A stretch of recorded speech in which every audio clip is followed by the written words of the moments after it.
Here we go. Very good evening to you. The James Whale Radio Show on Talk Radio, and James Whale breaks the news on TV. And you can see us whether you're on YouTube or Twitter or Facebook or, I don't know, wherever else you go. And I'll let my man tell you about that in a moment. Also, I thought we'd have a little competition on the show tonight, just for fun. I want you to spot the difference. OK, so you watch everything and it'll change. And this is a live show. They don't even know about this yet. It just occurred to me. Things will suddenly change. Anyway, here we are. Friday evening, 7 o'clock and late, live on TV and radio. We're breaking the news. Let me introduce you to this fine panel. Mr. Stephen Woolfe used to be an MEP, or are you still an MEP? No. Left in July. You may remember Stephen was one half of the punch-up duo who upset everybody when they were in UKIP.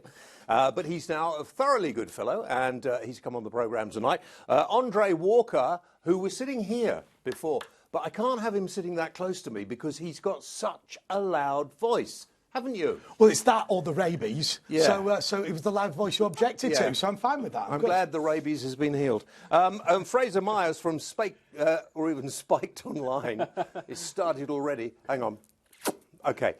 From Spiked Online. You've never been on this before, have you? First time. Thanks for having me on. Yes, well, you're really going to enjoy yourself, because I've been keeping an eye on Spiked Online. Great.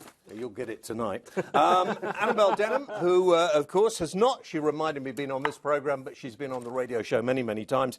And she is here from the Entrepreneurs Network and a columnist in City AM. Is that right? That is indeed. Fantastic. How wonderful. I've got it all right. What can go wrong on tonight's show? Oh, by the way, we have a fairly offensive piece of entertainment later for those of you watching, but I will say no more about that. And now something, because most of the people on the panel tonight, of course, are staunch Brexiteers, but in the interests of balance, here's Ricky the Remainer. Oh, shame. Well, I came out last week as a Brexiteer, so there's none of that. That was last week. Yes.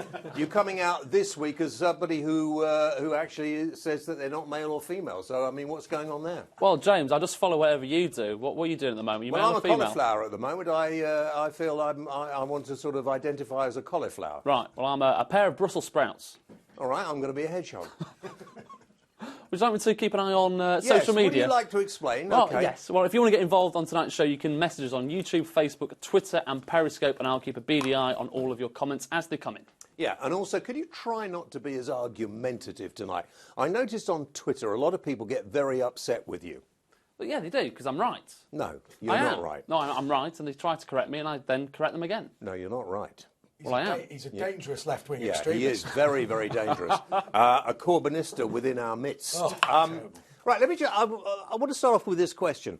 Stephen, a number of MPs are leaving the Commons this time round. They don't want to be MPs anymore because they don't like being upset on social media. Well, not all of them. Some of them just flipping old. And some of them are leaving because they don't like being upset. What is wrong with them? If you don't like people calling you names and being horrible to you, don't put yourself in the public eye. Imagine what Andre Walker gets every week. Well, look, quite clearly they're cowards. Not only have they tried to betray the referendum, they're now not willing to stand up to the public and face the very public they've been insulting for the last 3 years. And secondly, to use this really pathetic excuse that something said on Twitter is enough to frighten you out of politics. I remember growing up in a rather rough area of Moss Side in Manchester. I can tell you that, if you want to get in trouble and you want to face real trouble, that's where you're going to get it. But sticks and stones may break my bones, but names will never hurt me. All right, Get Annabel. Get a grip. A lot of these have been female MPs, and there have been some pretty horrible, nasty, disgusting things I written couldn't on actually social disagree media. with Stephen more on what he said, and I think you're really belittling something that's a very serious issue. I got it myself. I got a huge amount of hate mail when I was a UKIP MEP. But There did I are worry female about MPs out there who are getting death threats, who So have did I. been given panic alarms by Hang police on a second. officers. Had that in my office. Can I just make this point? First of all, I read on Twitter all the time, and I see in the media all the time people going, I'm getting death threats. The first rule that the police say to you, if you are genuinely at risk of your life being lost as a result of an assassination, is do not tell anybody about it. So the people that are saying I'm getting death threats, first of all, are lying. But let me tell you something else. I forget what year it was, 84, 83. Margaret Thatcher's conference in Brighton was blown up at 4 in the morning. She was almost killed. And at 9 o'clock in the morning, conference started on time with a speech about how terrorists will never win. Do you know something about Jess Phillips? She needs to grow up and get a life. Right. We have not got, Andre, we've not got politicians like we used to. I knew you were going to get carried away with this. Don't let him bully you, Annabel. Do not allow him to get the better of you. But when you've been on the radio show with me, you've had quite a lot of stick for some of your views, haven't you? Yeah. And you don't get upset about it, do you? No, and I think that the sort of abuse that I get, I just think if you're ruffling feathers, then you're probably actually doing something right. But I think there's a huge difference between people being unkind to you on Twitter. I mean, there was one tweet where somebody had taken a snapshot of my eyes and then called them soulless globes and went off on this diatribe about my eyes and how cold I was, which is, which I just found quite amusing. No, I found it entertaining, but I think there's a huge difference between that and female MPs fearing for their lives. There's a huge spectrum of what is being labelled abuse here that ranges from insults to actually just fair criticism. So there was a Lib Dem, a Tory MP who became a Lib Dem today, Antoinette Sambach, and she, rather infamously, a constituent sent an email to her local Tory association complaining about her stance on Brexit. This is Antoinette Sambach, someone who stood on a manifesto promising to honour Brexit. When a constituent said, I think you've betrayed the vote, she phoned the police. She reported this to the police as an abusive message. Hang on. Long before we had Twitter and social media, I used to do this job. And we didn't get abused on Twitter or on social media. Sometimes people used to write in green ink, and they used to send other very unpleasant things in the mail as well. And some even used to hang around outside the radio stations. And at the time of the Ayatollah Khomeini, I actually had a police escort for a while because of something somebody once said. They didn't say it to me. They rang the police and told them what they were going to do. In public life, this is the thing. Sorry. This is the thing in public life. If you are going to put yourself out there and have an opinion, there are going to be some nutcases out there who are going to be rude. James, I love this great story that Terry Christian told me. Remember him of the Word? I used to have my coffee on a BBC radio station many years ago. Very like Ricky the Remainer. When he was at the height of his fame, we talk like that now, you know what I mean?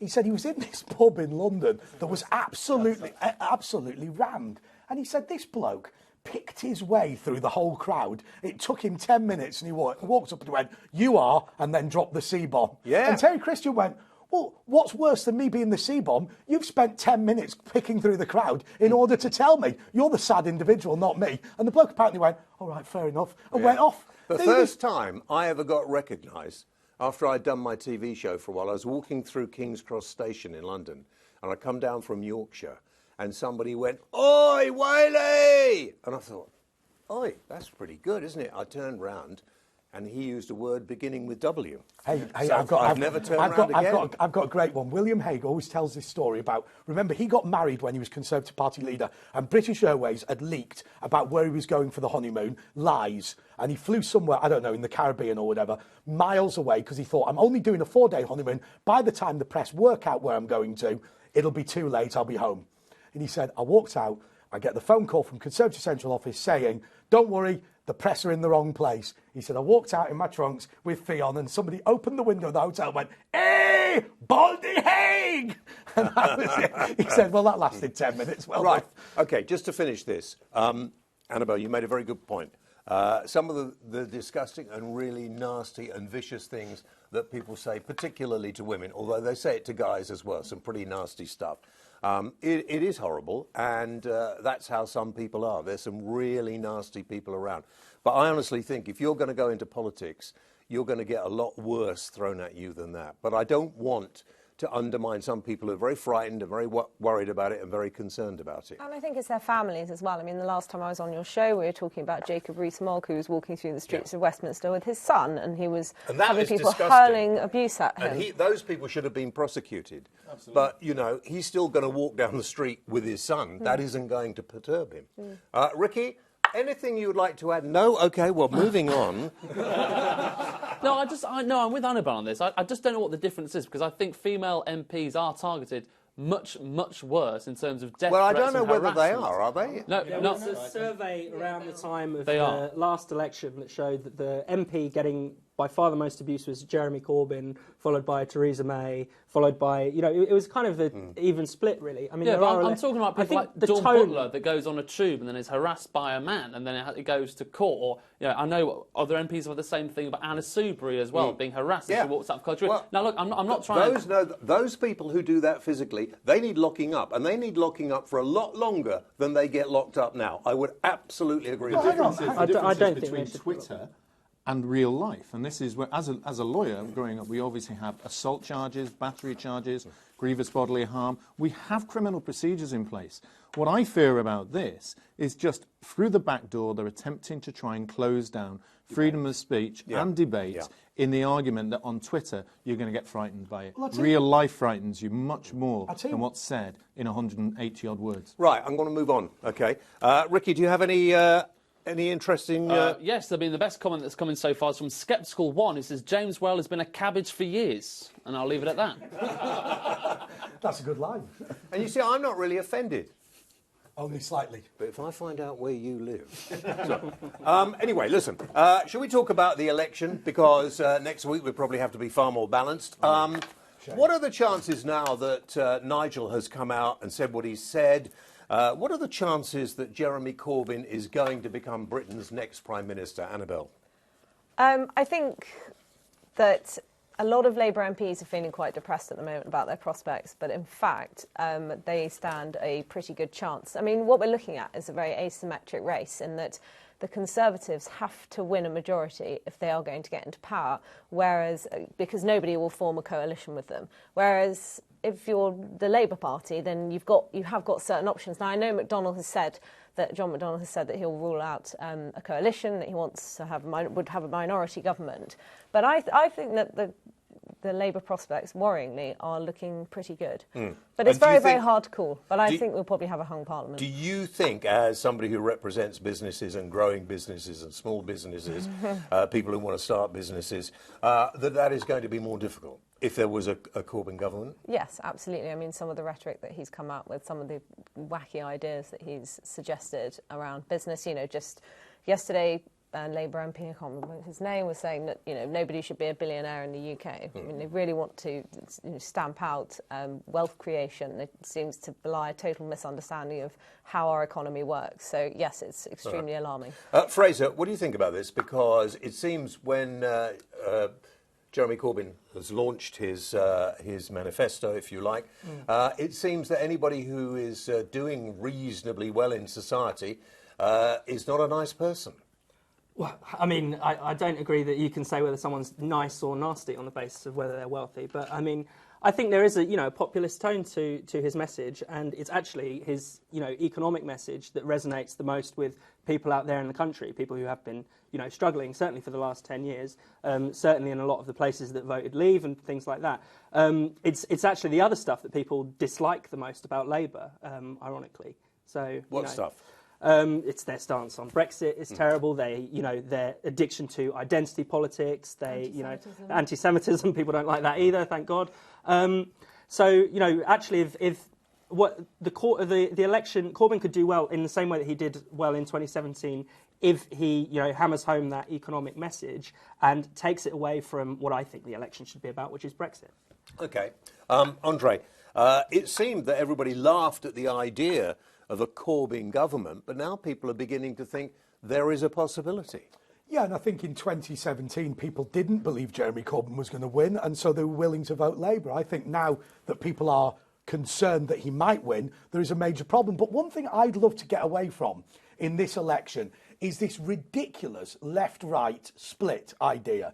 Look, this is based on where people used to sit in the French Parliament 200 years ago. There are plenty of people who believe in Brexit, who believe in low tax and also believe in renationalising the railways. There's plenty of split between the two. And this idea that something is automatically in a left-wing box and automatically in a right-wing box, I think is nonsense. And hopefully this election is going to throw that concept in the bin. Very quickly, Stephen, because we've got to go to a break in a moment, is there more of a likelihood, because of what Nigel's doing, there could be a Corbyn government? Don't think it's about Nigel. I think it's about the same mistakes that the Conservatives made in 2017. Under Linton Crosby, they believed that the UKIP vote would flow to Theresa May. They're making exactly the same mistake again. And it's summed up by a particular discussion I had in a Stockport working man's club where plumbers and electricians, and one of the electricians said to me, I cannot stand Corbyn. He's nasty, he doesn't like the military, but because the Conservative Party hasn't given us the Brexit that we voted for and wanted, I'm willing to vote for Corbyn to punish the rich South because Corbyn will punish the rich Remainers. It's a punishment vote. People will not vote for the Conservatives who were once Labour supporters. They will just not turn up. And those are not going to flock to the Conservative Party. Seems very There's strange. a big danger of Corbyn winning. Very, very strange that people want to punish the wealth creators, because without them there won't be very much wealth and probably not very many jobs. Ricky the Remainer, before we go to the break, what is going on? Tony Mario says we should go for a hard Brexit. We need to stop bending over for Germany. And there's quite a split view on the Brexit Party at the moment. We'll go with Dee Richards, says Brexit Party is a waste of time, they're sellouts. And Ray for Change says the Brexit Party are the only true party for Brexit. So it's very, very split at the moment. I think that might be the case for the general election as well. All right, get in touch via the social media platforms, Twitter, on Facebook, YouTube, everything else. Let us know what you think about what's being said by the panel. This is James Well Breaks the News from, of course, Talk Radio, your election station. Back after this.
Welcome back, Talk Radio, the election station. I've got to be so careful with that word.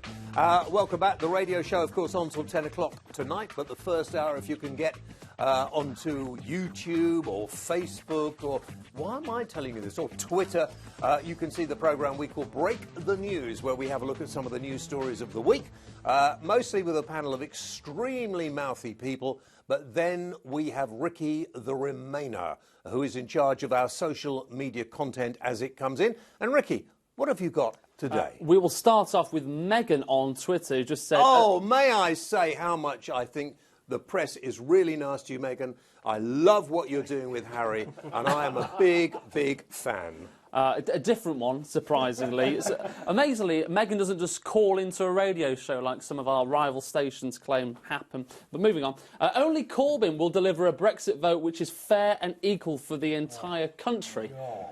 I can hear Andre's eyes rolling from over here. You can hear my eyes rolling? Yes. That's professional of you, isn't it? I mean, that was the joke, Andre. Obviously, it's not quite landed with you. Hope for the Planet says the only way Commie Corbyn will be PM is if the Tories and Brexit parties split the vote, which is how Trudeau is Prime Minister in Canada. Good point. OK, right. Keep your thoughts coming in. We've been talking about Jeremy Corbyn. Of course, he launched his election campaign this week, in which he said that wealthy people, he mentioned a few, were, I don't know what on earth he has got against people being successful. But I have thrown out an invitation to Jeremy Corbyn to join me on this programme, on the radio show, to come into this building and talk to me man to man or man to extremists, I don't know, whatever, and chat about what's going on. I'd be quite happy to meet you, Jeremy. Come in and have a chat, but you don't seem to want to. He won't do that, and I'll tell you why he won't do that. It just reminds me. I'm not that bad. It drives me bananas. He always says, sometimes you have to talk to people you profoundly disagree with. He has never done that. He will not debate you, and he will not be interviewed by you because he is not willing to be challenged on his crazed political views. Well, before he became leader, and when I worked on a different radio station, he came in regularly. So it all since he's become leader. He knows you're going to chew him. Now, actually, the reason you're going to chew him is because... Sorry, that's not... That's a different term. That's not rude. I mean, that was not intended to be rude. No, it's definitely not coming now, is it? The reason why you are going to give him a hard time is because his views need to be challenged. One of the problems that we had in the 2017 general election is that Theresa May refused to ever appear on any media or do any debates, and her views were never challenged, and people were angry about it. Jeremy Corbyn now is not willing to face the music for 40 years of extremism. All right, Andre, thank you very much. If we ever run out of things to say, we'll go to Andre, because he's never sure. Fraser Myers from Spiked Online. Fraser, what are your thoughts? On what? On Corbyn? Yeah. Well, I've said before, I think he won't do as well this time. You know, he had a kind of a surprise bounce in the last election. He was underestimated. I think that you know, kind of Corbyn mania moment is maybe. But you're quite young. Got away. I imagine you're the sort of age that actually seems to be very very turned on and very attracted by Jeremy Corbyn. What is it? Is it the grey beard? Maybe I grow a grey beard. I think that people have a sense that Corbyn is offering something different. I'd kind of dispute that a little bit, but I think, you know, we've had a lot of, especially from the Labour Party, some really quite boring characters, and then someone who seems a little bit exciting finally comes along, who seems as if he, you know, for many people who are left-wing, they've kind of been in the wilderness for a very long time, not had any representation, even in their own party. Suddenly there's Corbyn, the Messiah, who's going to, you know, turn the country into this great progressive place. I think that's, you know, profoundly mistaken, but I think that's what's going on. It's also young people, though, isn't it? It's not that just the older Labour voters who are harking back to a pre-Tony Blair, New Labour time, but it's also young people who are idealistic and haven't lived through or really sort of seen the failed socialist experiments that have gone in the past, and therefore they really subscribe to... I think the youthquake thing is actually overstated quite a lot. I mean, if you looked at the last election, the kind of age when people flipped from Tory to Labour was more like around 45. You know, not as many young people turned out to vote in 2017 as was said, and you know, there are a lot of people who are not doing well under, you know, the current system, who see the economy is not growing massively, that wealth isn't trickling down to them, and who quite, you know, and probably struggling with debt, maybe even have mortgages, things like that, struggling to pay for their kids and uni fees, and they're thinking we need something different. And whoever is going to offer something different economically could stand a chance. What is interesting on this is when you look at the first numbers of Facebook and how much is being spent and where they're targeting. The Liberal Democrats are way ahead on day one with over like 30,000, I think they said this morning, that's been spent on Facebook, with suggesting where they're going with the candidates and which people and which areas.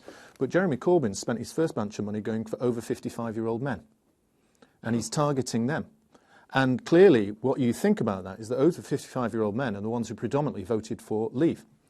And they're in the working class areas. So he's trying to hark back to the votes that he's lost over a period of time. Are they more likely to vote Brexit than Conservative? They're more concerned about Brexit, but they're also concerned about political correctness, they're concerned about immigration. And one of the things that's been avoided in this election so far, it's been avoided over the last year and a half in terms of Brexit, is immigration. And for a lot of Midlands and Northern and Eastern Coast seats, immigration hasn't gone away in their minds. It might think for the cognoscenti of the bien passant in London that it's all fine and perfect, but up there in the North and the Midlands, someone starts talking about it. And the Brexit Party were talking about it. That's why there's still a keen attraction to them, because they think that Nobody can be done. mentions UKIP anymore. Well, do they even still exist? I'm not sure. Does anybody care? I'll tell you. I will say one thing about UKIP. Whatever you think, rightly or wrongly, to have brought Tommy Robinson into an advisory capacity of any political party is an absolute shambles. Yeah, it shows a lack of actually political nous. So Yes. the other interesting thing is, and by the way, if you want political correctness, it doesn't actually appear on this show. I'm very sorry. And if you are a snowflake, I'm very sorry as well. It reminds me, Ricky the Remainer. James. Yeah. Are you a Brexiteer or Remainer this evening?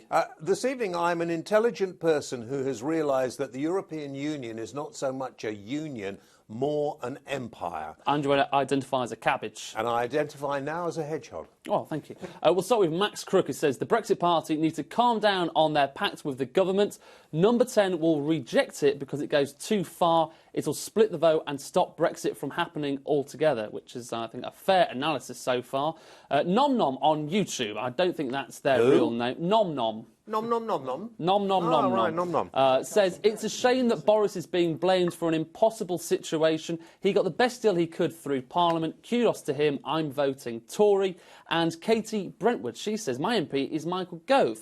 If the Conservative had agreed a pact with the Brexit Party, I'd have voted for him. They won't, so I'll be voting for the Brexit Party. So again, I think the Tories are split on this one as well. Let's change the subject. Let's talk about the Speaker's demise. Let's talk about Mr. John Bercow. Order! Annabel, Yes. what do you think? He Pleased to see the apparently back has of him. demanded £1 million to go into I'm a Celebrity. I thought he would. Well, I suppose that's not surprising. he turned the role of the Speaker into sort of something almost tantamount to minor celebrity, so it's not really surprising that he would then choose to go on one of these reality television shows. I mean, I'm pleased to see the back of him. I'm interested to see who will be the next Speaker. What I have found quite frustrating in the race for the next Speaker thus far has been that there's been too much discussion over gender. So you've had Harriet Harman saying it's time for a woman, and Dame Ellen Lang saying the same thing. And these women are actually undermining themselves. They are like distinguished politicians who've served in government for a decent chunk of time. You know, Harriet Harman has held cabinet positions, and yet there she is saying, "Oh no, better appoint me because I'm a woman." And they don't mean any old woman as well. That's always the funny thing. It's let's have a woman. By the way, it's me. Yeah. I mean, shouldn't you be appointed on your merit to do the? Yes, Well, merit of course, is a very of good course. word rather than your sex. Well, of course, what people forget and what Harriet Harperson will never talk about. By the way, remember, Harriet Harperson's husband was the only man to ever make it through an all-women shortlist when he became a Labour MP, Jack Dromey. And, Maybe identified as a woman Actually, I once can't before have and then anything changed bad his said mind about afterwards. Jack Dromey. He's one of the few Labour politicians who will actually yeah, talk but there was an all-women shortlist organised by his wife, and he nonetheless got the seat. A miracle. But what we need to remember is the best speaker of our age, Betty Boothroyd, was fairly obviously a woman, but not just a woman, a force of nature. She was absolutely sensational. John Bercow, and a Labour MP. Yeah, let's be totally honest about John Bercow. There are some sensational things that John Bercow's done. One of them is giving power to backbenchers, extending PMQs, so everybody gets to ask a question who's on the order paper, opening up Parliament to children and young people. However, he is a political animal, and he has politicised the speakership in a way that is quite appalling and disgusting, and a constitutional abuse. Say what you think. Do not hold back. When Harriet Harperson talks about having a woman, have we not said as the right, bring back Betty Boothroyd 1 billion times? What you guys say is absolutely right. It's not about whether it's a man or a woman. It's about who can do the job. And Harperson is as bad as Bercow, in fact, probably worse. I think Bercow's tenure has been summed up quite nicely by everybody else who's thrown their hat in the ring, because they've all promised change. Yeah. So vote for me, because I'll be really, really different from John Bercow. Yeah. That's the biggest change. I won't be self-indulgent. I won't be selfish. I won't be egotistical. I won't be looking at this as a position for me to make money in the future. I won't be a cash-orientated and basically completely biased speaker. And what is unfair on this is to look at the history and ancestry of the speakers that we've had. I mean, we talk about the Welsh wonder who was the speaker before Betty Boothroyd. It was Viscount Tony Pandy. Absolutely amazing man. One of the first political books I had that I had about the speaker, and followed by Boothroyd. And what we need to have now is a new MP that will come in and say, I will look to the past and I will try and restore the dignity, the pride and the decency of this particularly important political rule, so that people once more can take a look at this and say, I can see Parliament as a fair place once more. Just before you do, Andre, Ricky the Remainer, who is really the equivalent of the speaker on this show? You're right, I am.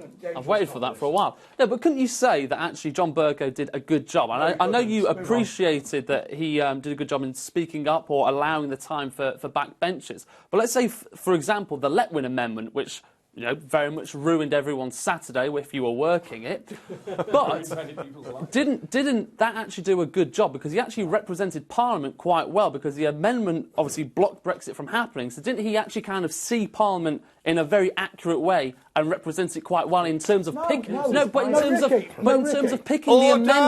I'll say that, thank you, James. Order. But in terms of picking the amendment, he actually gauged Parliament quite well to know what would work, rather than just going through with the government's agenda. Remainer, Ricky, the Remainer Parliament, so it worked with the Remainer. And isn't that kind of a good thing for a speaker to do? It's not good for democracy because people vote. No, that's the opposite. That's good for democracy. You've got it the wrong way around. It's good for democracy. Perhaps the most famous Speaker of the House of Commons kneels before Charles I and says, I do not have eyes to see nor tongue to speak that but which is directed by this House. The figurative equivalent is John Bercow kneeling before this country and saying, I do not have eyes to see nor tongue to speak that but which is directed from Brussels, my paymasters, because I will stay in the European Union even if it means ripping up the English Constitution. Have you got any proof he was being paid by Brussels there? Well, I'm just wondering if you're just going to back that up at all. Let's not bring facts into this. Sorry, I forgot there's a fact-free show. We have long established customs and traditions. That is our constitution. Right. And John Bercow's thrown it in the bin to remain in the EU. You know he did a good job. All right. Stephen, is it time for a written constitution? No. Why not? Fundamentally, what has made this country the great country it is by common law. Common law that was looked at between Alfred the Great and before that, where we've looked at a bottom-up. The problem that we've had with the European Union is they've adopted the difference. They are top-down. Yes. They set out regulations even before people have thought about the things that they want to do. We need to return to those classic common law systems and forget about the mistakes of being in the European Union, promote bottom-up politics, promote bottom-up law, and promote a bottom-up way of our country working. Even with 13 years of a Labour government and 10 years of this joke, non-effectual Tory government, how have we managed to allow so many people to hit hard times, which they have, and so many of the other people, management, to give themselves pay rises and say no to everybody else, when there are big businesses, I won't name any, none of which Corbyn mentioned, but very successful high street businesses employ lots of people, but employ lots of people who are on in-work benefits. How can that be right? Surely, if you are a successful business and you are making a profit, you should be paying the people who actually help you make the profits this is a show properly. on its own, James. This is a huge economics argument to show. I mean, I think all of us could talk about this for a long time. I've been opposed to corporatism, which benefits immensely by creating a level of benefits, such as housing benefits, which subsidises the corporates by not paying them properly. Right. But again, we allow corporatism by having the EU and governments fund and subsidise large corporations at the taxpayers' expense. But there are some entrepreneurs, I won't name those either, who have huge businesses, well-known names, who pay their staff really well and whose staff absolutely love them. Yes. Well, it struck me a well-known coffee shop opened up down the road from my house a couple of months ago. They'll be doing well, won't they? And it struck me. I don't drink coffee. I'm a beer man. No, I thought more of the croissant. Yeah, croissant. Get out of it. Greg's sausage roll and a pint of Stella. Right, get out of it. Get out of it. Hey, I'll tell you what. They'll kill me up north if they think I drink wine. Right. Anyway, he does, by the way. Anyway. Look, this coffee shop opened up down the road from me, and people are concerned about where they pay their taxes or whatever. Tell you what I'm concerned about. I'm concerned about the fact that the reason that a cup of coffee is £3.50 or £4 is because the person serving the coffee is on minimum wage, and minimum wage does not fund their lifestyle. So what does fund their lifestyle? Me. Through housing benefits, in-work benefit, child tax credit. You know what I think about these companies and indeed their customers? If you are not willing to pay the commensurate cost of serving that coffee, the coffee shop should shut down. The idea that we subsidise it is You make a good point. We've got to take a break. Join us again. Don't forget, by the way, something on this programme has changed. Have you spotted what it is? And if you have, get in touch and tell Ricky. There is absolutely no prize, just pride.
Welcome back to James Whale Breaks the News on TV and on radio, and the James Whale Radio Show on Talk Radio until 10 tonight on your election station. I really worry about saying that. Right, let's carry. We've got some entertainment. What the heck are you doing standing there? I'm here for your protection, James. Yeah, well, I might have needed it last week. I do not need it this week, and I don't know that you're really built to be a security officer. I mean, I could take you out if I need to. Really? Yep. Yeah. Okay. Well, I tell you what to do. I'm sorry, you frightened the life out of me. Sorry. How did you get round there so quietly? Like I say, I'm a stealth ninja. Yeah. Would you go and be a stealth ninja just over there by the cameras? Thank you and honestly, this is a live TV show. I'm sorry. Last week we had a comedian on who got a bit funny, and he came on and took him off, literally. Yeah. Right. Now, I think we need a little entertainment now. So we've got you a top-of-the-range pop video. This is a video that's called Nightmare on Brexit Street.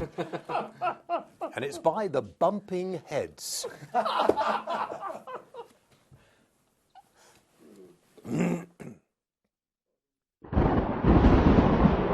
Brexit means Brexit.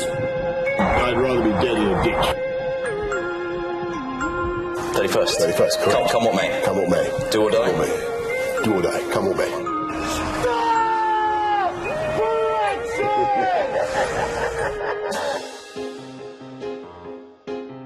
Running down the street on a Friday night, turning round the corner, saw a ghostly sight. A man with a flag and a blue passport holds a British beer as he gives a snort. Welcome to Brexit, he shouts at me. It's gonna be amazing, just wait and see. Brexit, Britain, rejoice, rejoice. Now we're all stuck here, we have no choice. Brexit means Brexit. I'd rather be dead in a ditch. 31st. 31st, correct. Come what may. Come what may. Do or die. Come what may. Do or die. Come what may.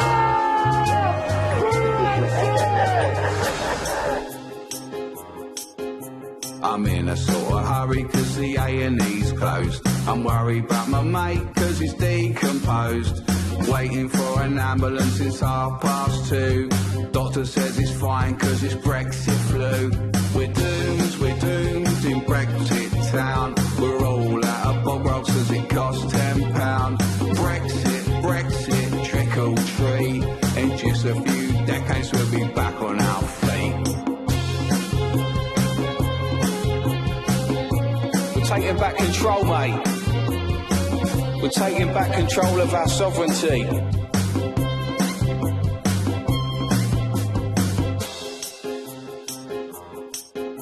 The local undertaker has gone back to Spain. He told me that he's never coming back again. He failed to get his papers to the Home Office in time, cause residential status is a very fine line. Bring out your dead, the people cry. They're bunging their big Wetherspoons where they all die. There's chlorinated chicken in the weekly pie. It's on special offer on the 4th of July. We're doomed in Brexit town. The country's been run by a bunch of clowns. Brexit, trick or treat. There's a Brexit nightmare happening on your street. Oh, there we are. Very well done. Now, that is Nightmare on Brexit Street by the Bumping Heads, and it is available now to download on iTunes. And we've had a lot of people getting in touch saying, did Ricky write it? No, but he rather wishes he did. I know. I can't believe the amount of people thinking that I wrote this. I actually think it's more like if Jez off the Peep Show got his big break. Do you think so? Yeah. Well, it's very catchy. I quite liked it. James, wasn't it great to see Ross Kempsall, political editor of Talk Radio, heavily feature on that? Former political editor. Former political editor. Now advisor to... Number 10 Downing Street. Thank you very much indeed. Now, we're going to come up to the end of James Whale Breaks the News, into the weekend. Annabel has just been asking me, who will I be rooting for on Saturday morning? I said, what's happening on Saturday morning? I have no idea. What? How could you not know? Well, I'm going to the shops, do my weekly shop on a Saturday morning. Waitrose, not Asda. No, actually, I'll probably go to Morrison's. Oh, okay. Or maybe Sainsbury's, or possibly Safeways or Tesco's. That's covered it. choice. Right, OK. Other brands are available. Yeah. Have we had anybody spot what's happened on this show or not? No. Nobody spotted. No one's very we observant. Well, I'm going to tell you at the end if you don't notice. Something radical happened during this programme, and so far none of you have spotted it. Text us, tweet us, whatever. How do you... Whatever. You can message YouTube, Facebook, Yeah, Twitter, and do all that. Periscope. Yeah. Right, students at Oxford University have banned clapping. Let's all do a bit of clapping and see what we think of it, OK? Hooray! But apparently that upsets a lot of people. So what they're doing at Oxford University now is this. Look at that. Yeah.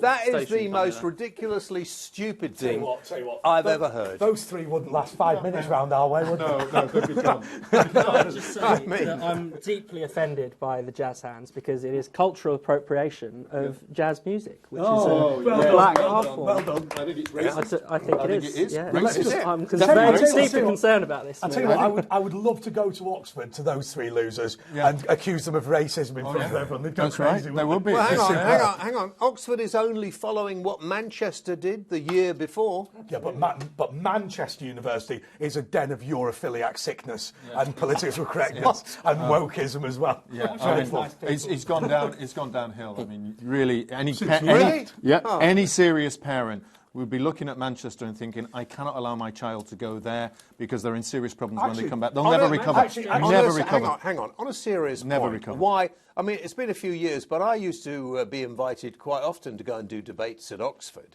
And it was quite entertaining. Oh, it's fun. And The union's fun. we had a lot of very. I'll tell you one thing. forthright I'll tell you one thing that was discussions. very sad. And look, if there's anybody who's watching or listening to this from Manchester University, I'd love to know that it's changed. But certainly, when I left Manchester, these people that have now become the Corbynistas started this whole Palestine thing at Manchester University, and it created effectively a race war where people were totally designated. Are you a Jewish person? Do you support Jewish people? Are you a Muslim person? Do you support Palestine? And actually, it was disgusting what took place there. And actually, I think we've seen that infect British politics as well. This is where you get this. The first time I ever saw this was when I was campaigning in 2015 in the general election. I went to a Stockport meeting, and in the back, I was shocked, I was stunned. 3 people at the back, when the Green member started speaking, was doing that. And I was thinking, what the hell's going on? I was trying to find what's going on. I thought, is there something really going on? Is the place going on fire? What do Should you I think duck about now? this? I just think it's pathetic, and I cannot believe that many people are offended by clapping. To be perfectly honest with you, I'd be more offended if people didn't clap me when I walked on stage, or whatever happens. And Can I apologise to listeners and viewers for what Andre Walker says? In fact, can I apologise to listeners and viewers for Andre Walker? Full stop. Okay. But going back to what you said previously, believe it or not, I studied at Manchester, and then I did a master's at the School of Oriental and African Studies. And in my first, the welcome, awful kind of cringeworthy, everybody stand up and say a little bit about themselves, I stood up and said that I was a researcher for Peter Lilly MP, and it was just sort of... Yeah, bomb. They always used to say about Tumbleweed. They always used to say about SOAS. That one group of them were studying to spy on the other group of them, because one group of them. People would there were Jehovah's Witnesses. People would hand out leaflets promoting communism. Half of them used to be like foreign royals, and the other half But were isn't people this a studying right? obscure languages.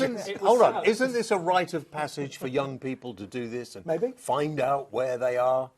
Well, I think it's got a lot more extreme. I think it's absolutely right. Young people should be idealistic, progressive, all those things. You've got to try out new ideas. We all try different things, but the How wokeness... many different things have you tried? I've tried a lot of things. I wouldn't be able to count them, but I think Andre's looking interested. Yeah. I don't just mean political stuff.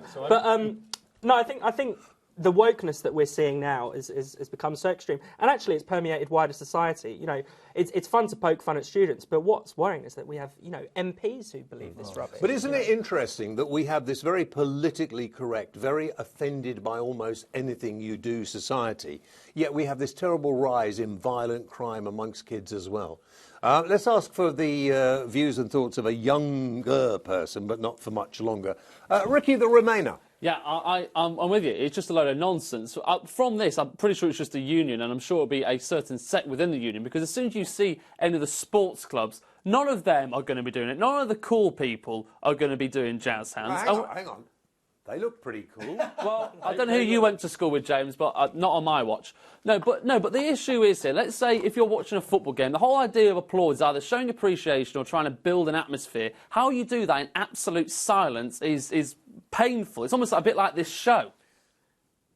Well, you can't do that for the radio, can you? Precisely my point. You know? Precisely my point. Somebody once said about clapping, it's the only bodily noise that's acceptable to make in public, which I think is probably right. I think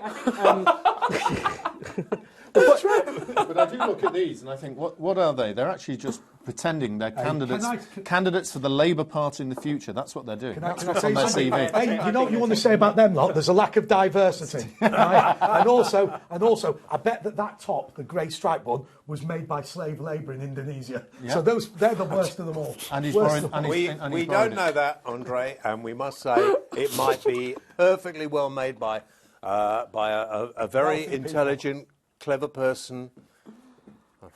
Do you know, this is the problem. You used to be able to say whatever you wanted, and now you have to because there are people.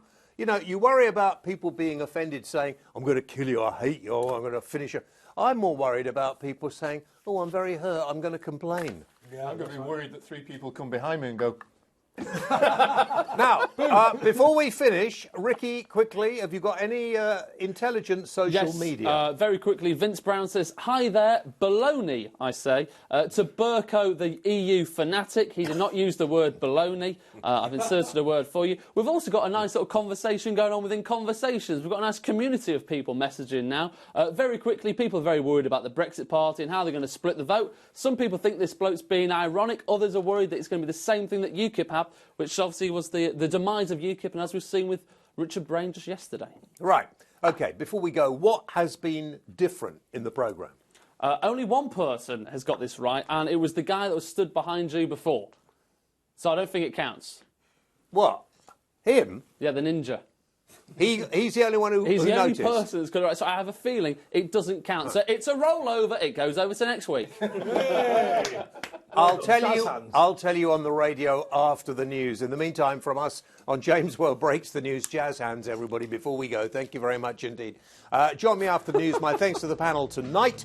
And we'll be back same time next week, 7 o'clock until 8, live on the TV as well. This is Talk Radio, your elections station.